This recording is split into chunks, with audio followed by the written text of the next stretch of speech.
सभी साथियों को मेरा नमस्कार। मेरे चैनल पर आपका एक बार फिर से स्वागत है। साथियों, आज हम चर्चा करेंगे मतदान 2024 में प्रथम मतदान पदाधिकारी P1, द्वितीय मतदान पदाधिकारी P2 और तृतीय मतदान पदाधिकारी P3 के क्या कर्तव्य हैं।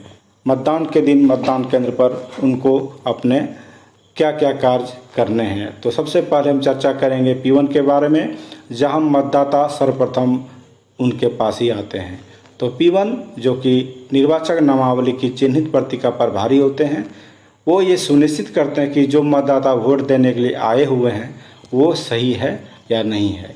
इसके लिए वो निर्वाचक नामावली की चिन्हित प्रति में उनके द्वारा मतदाता के द्वारा लाए गए पहचान पत्र, जिसमें ईपिक या आयोग द्वारा जारी अन्य 12 दस्तावेजों में से कोई भी एक दस्तावेज लेकर के आते हैं, तो उस दस्तावेज से उनका मिलान करते हुए ये यहाँ सही है, तो फिर उनके जो है निर्वाचक नामावली में यदि पुरुष हैं तो तिर्यक रेखा लाल रंग से देते हैं, और यदि महिला है तो तिर्यक रेखा के साथ उनके क्रमांक को गोल घेरा से घेर दिया जाता है, और यदि कोई उभयलिंगी है तो उनके क्रम के आगे तिर्यक रेखा से के बाद स्टार मार्क कर देते हैं। इस तरह से निर्वाचक नामावली में इतना कार्य पूर्ण करने के बाद P1 जो है उसको मतदान प्रक्रिया के लिए आगे अर्थात द्वितीय मतदान पदाधिकारी P2 के पास भेज देते हैं।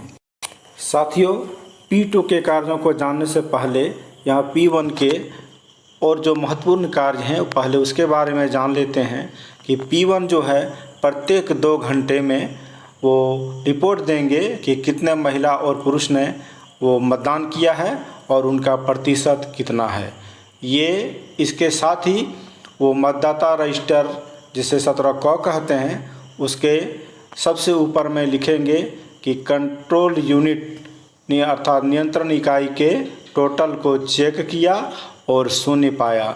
इसके नीचे वो अपना हस्ताक्षर करेंगे और प्रथम मतदान पदाधिकारी लिख करके वो फिर P2 को वो रजिस्टर देंगे, और फिर मतदान की प्रक्रिया में वो वोटर को P2 के पास भेजेंगे। अब P2 के मुख्य कार्य क्या हैं उनके बारे में जानते हैं। तो साथियों, P2 अर्थात द्वितीय मतदान पदाधिकारी वो प्रारूप 17 क जिसे मतदाता रजिस्टर कहते हैं उसके प्रभारी होते हैं।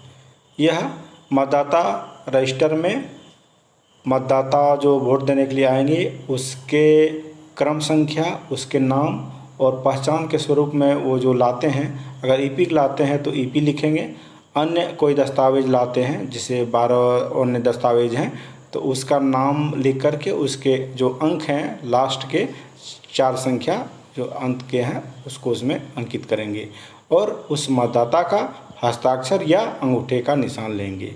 इसके बाद साथ ही वो मतदाता स्लिप भी जारी करेंगे, जिसे मतदाता पर्ची हम कहते हैं, वो जारी करेंगे, और उसके बाएं हाथ के मतलब सामान्य मतदाता के बाएं हाथ के तर्जनी में अमिट स्याही लगाकर वो मतदान प्रक्रिया में फिर उस व्यक्ति को P3 के पास भेजेंगे।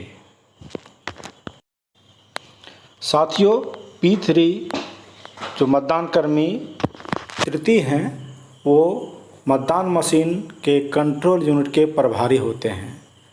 वो सर्वप्रथम ये सुनिश्चित करेंगे कि P2 के पास से जो मतदाता उनके पास चलकर आए हैं उनके बाएं हाथ की तर्जनी में वो अमिट स्याही लगा हुआ है या नहीं है। उसके बाद वो उनसे मतदाता पर्ची लेंगे और उसको सुरक्षित रखेंगे। उसके बाद वो कंट्रोल यूनिट के बैलेट बटन को जारी करेंगे और उस मतदाता को मतदान कक्ष में अर्थात वीवीपैट और बैलेट यूनिट जहां रखा हुआ है वोटिंग कंपार्टमेंट में उन्हें जाने की अनुमति प्रदान करेंगे। साथ ही यह ध्यान रखेंगे कि एक साथ 2 मतदाता नहीं जाएं, अगर वो विकलांग की स्थिति न हो तो। इस तरह से P3 अपना ये दायित्व का निर्वहन करेंगे, और जो मतदाता पर्ची है उसे 50-50 का बंडल बनाकर सुरक्षित रखेंगे। तो साथियों, यदि मेरा वीडियो आपको अच्छा लगा हो तो वीडियो को लाइक कर दें, और यदि आपने अभी तक मेरे चैनल को सब्सक्राइब नहीं किया है तो मेरे चैनल को सब्सक्राइब करें। ओके, धन्यवाद।